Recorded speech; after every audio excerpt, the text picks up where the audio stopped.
Nakakatuwa, madami pa rin bunga yung sili na manghang.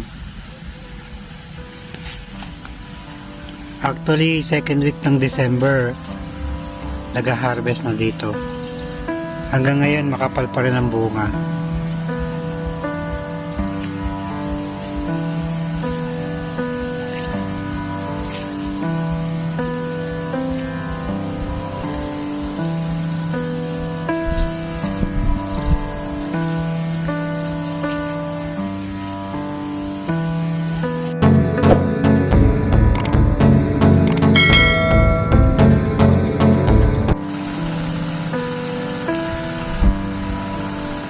Welcome to my vlog. Andito ako sa likod ng bahay para bisitahin ang mga tanim na gulay.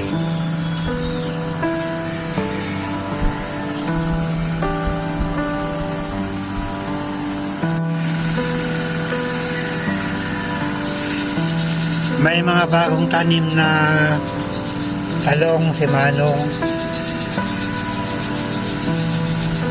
May 3 days na itong naitanim ni Jumong at saka ni Don Paquito.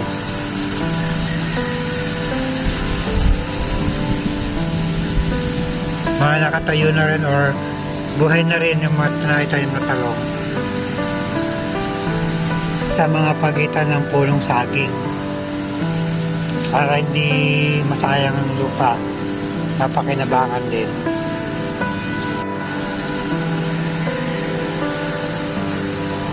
Malaki din naman kasi ang mga space.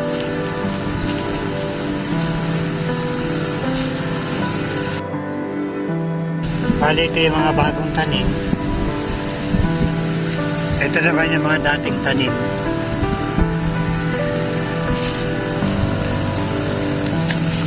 Kahit pa paano may nakukuhanan pa rin na panggulay. Malalaki na rin yung mga talong dito sa gawing dulo. Actually, may bunga na.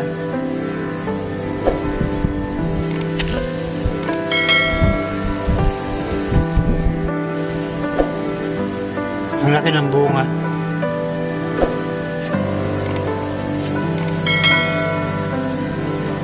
Tamang-tama mamaya mag-i-spray sila para mawala ang mga insekto na sumisira sa mga bunga ng talong.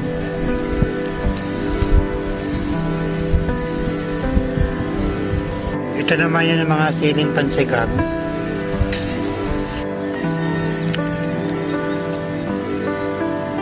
Madami pa rin bunga ang pansigang na sili.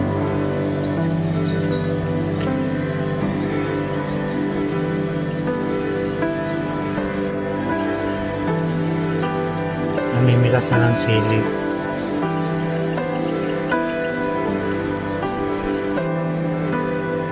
Inabot na sila ng tanghali ng pamimitas.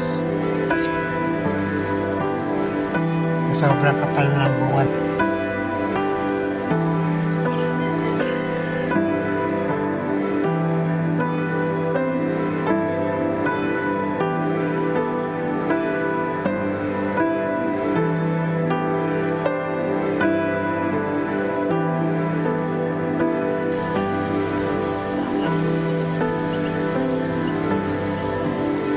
Ay, mga reject na yung baluktot.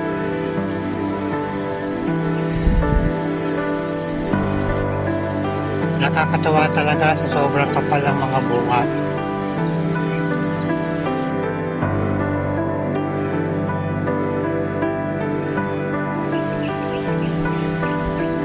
Dito sa siling manghang maraming hinog.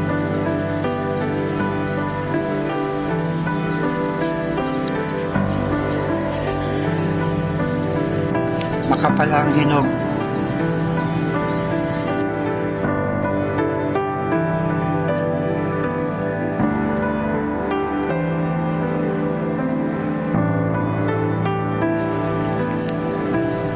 Nakatapos ng mamitas ng sili pero madami pa rin bunga na naiwan.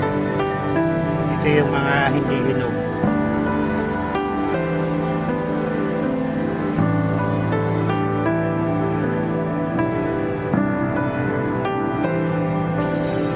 Nakakatuwa, makapal pa rin ang bunga.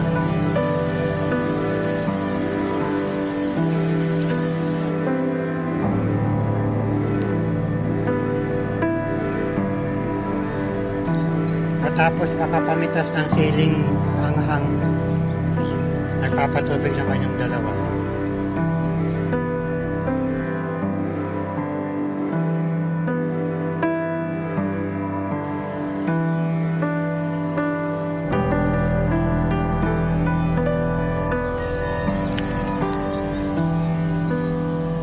Madami pa rin bunga ang pansigang na sili.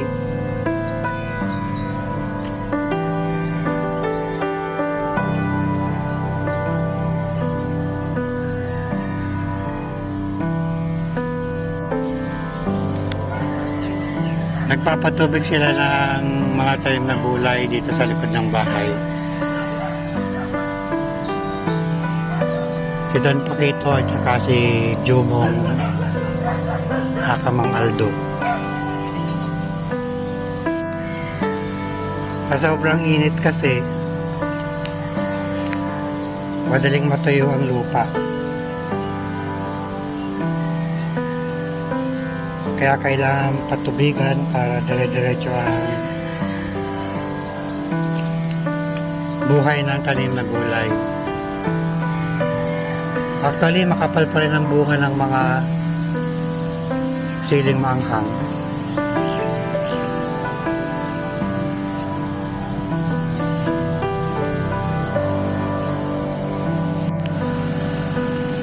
Medyo malawang din ang papatubigan nila na gulay.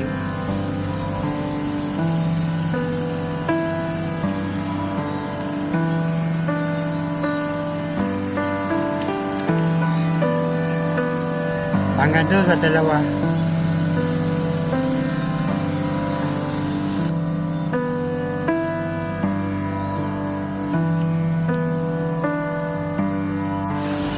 Dito lang muna ang ganap sa likod ng bahay.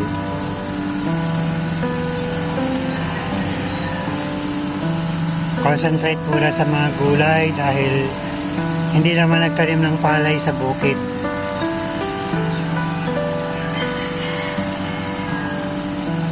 Dahil hindi tumatakbo ang tubig sa irigasyon, may nasira noong panahon ng uwan.